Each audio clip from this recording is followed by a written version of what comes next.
American airlines flight 96 हादसा, उड़ान की शुरुआत और आपातकालीन स्थिति। 1972 जून 12 अमेरिकन एयरलाइंस फ्लाइट 96 ने डेट्रॉइट से न्यूयॉर्क के लिए उड़ान भरी। ये एक बिल्कुल नई DC-10 विमान थी जिसमें कुल 56 यात्री और 11 क्रू मेंबर्स सवार थे। उड़ान के कुछ ही मिनटों बाद विमान 3,500 मीटर की ऊंचाई पर पहुंच गया। एयर होस्टेस ने यात्रियों को सेवा देना शुरू ही किया था कि अचानक विमान बुरी तरह हिलने लगा। विमान की नाक ऊपर से नीचे की ओर झुक गई, जिससे सामान चारों ओर उड़ने लगा। पायलट्स ने विमान को नियंत्रित करने की पूरी कोशिश की, लेकिन तीनों इंजन के पावर लीवर अचानक स्लो मोड में आ गए। इससे विमान की शक्ति लगभग खत्म हो गई और ये तेजी से नीचे गिरने लगा। इसी दौरान पूरी हाइड्रोलिक प्रणाली फेल हो गई और विमान के टेल सेक्शन का कंट्रोल भी खत्म हो गया।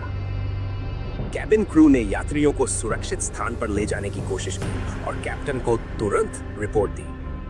कैप्टन ने कंट्रोल टावर से संपर्क कर लौटने की अनुमति मांगी। काफी कोशिशों के बाद दो इंजन ने दोबारा काम करना शुरू कर दिया, लेकिन टेल इंजन अब भी निष्क्रिय था। विमान को सुरक्षित उतारने की जद्दोजहद कंट्रोल टावर के निर्देशों के तहत कैप्टन ने इंजनों की मदद से विमान का रुख मोड़ना शुरू किया, लेकिन यह बहुत धीमा हो रहा था। जब विमान थोड़ा स्थिर हुआ तो कैप्टन ने यात्रियों को स्थिति के बारे में जानकारी दी। उन्होंने गति कम करने की कोशिश की, लेकिन विमान अचानक तेजी से गिरने लगा। सामान्य स्थिति में विमान की गिरने की गति 230 मीटर प्रति मिनट होती, लेकिन इस समय यह 530 मीटर प्रति मिनट की रफ्तार से गिर रहा था। कैप्टन ने विवश होकर विमान की गति बढ़ा दी ताकि यह समय से पहले जमीन से न टकराए, परंतु इससे लैंडिंग के समय विमान की स्पीड 300 किलोमीटर प्रति घंटा हो गई, जो सामान्य से अधिक थी। जैसे ही विमान जमीन पर पहुंचा, यह दाईं ओर मुड़ने लगा और अंततः रनवे के 300 मीटर आगे जाकर रुका। हादसे के कारण और जांच रिपोर्ट। हादसे के बाद जब क्रू मेंबर्स ने विमान को देखा तो वे दंग रह गए। विमान के ढांचे में एक बड़ा छेद हो चुका था। प्रारंभ में जांच अधिकारियों को लगा ये किसी बम विस्फोट के कारण हुआ होगा, लेकिन विमान में कोई विस्फोटक पदार्थ नहीं मिला। इसके बाद जब जांच आगे बढ़ी तो यह पता चला कि विमान का कार्गो डोर 30 किलोमीटर दूर पड़ा हुआ था और कार्गो में रखे ताबूत भी बिखरे हुए थे। जांच में यह खुलासा हुआ कि DC-10 विमान की डिजाइन में एक गंभीर खामी थी। सामान्यतः हवाई जहाज के दरवाजे अंदर की ओर बंद होते हैं और हवाई दबाव के कारण और अधिक सुरक्षित हो जाते हैं, लेकिन इस मॉडल में अधिक जगह बनाने के लिए दरवाजे बाहर की ओर बंद किए जाते थे।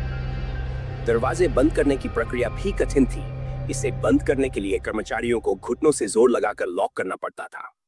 परीक्षणों में यह पता चला कि यदि दरवाजा पूरी तरह से लॉक नहीं हुआ हो, तब भी लॉकिंग लीवर नीचे चला जाता था और चेतावनी लाइट इसे बंद दिखाती थी। लेकिन उड़ान के दौरान अंदर का दबाव बढ़ते ही यह दरवाजा खुल सकता था, जिससे दुर्घटना की संभावना बढ़ जाती थी। दरवाजे के खुलने से ही पूरा नियंत्रण क्यों खत्म हुआ?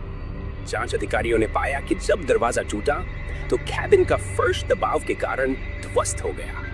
इससे हाइड्रोलिक नियंत्रण प्रणाली पूरी तरह से नष्ट हो गई और विमान का नियंत्रण समाप्त हो गया। इस दुर्घटना के बाद अमेरिकी नेशनल ट्रांसपोर्टेशन सेफ्टी बोर्ड ने मैकडॉनेल डगलस कंपनी को सभी DC-10 विमानों को वापस बुलाकर डिजाइन में सुधार करने का आदेश दिया।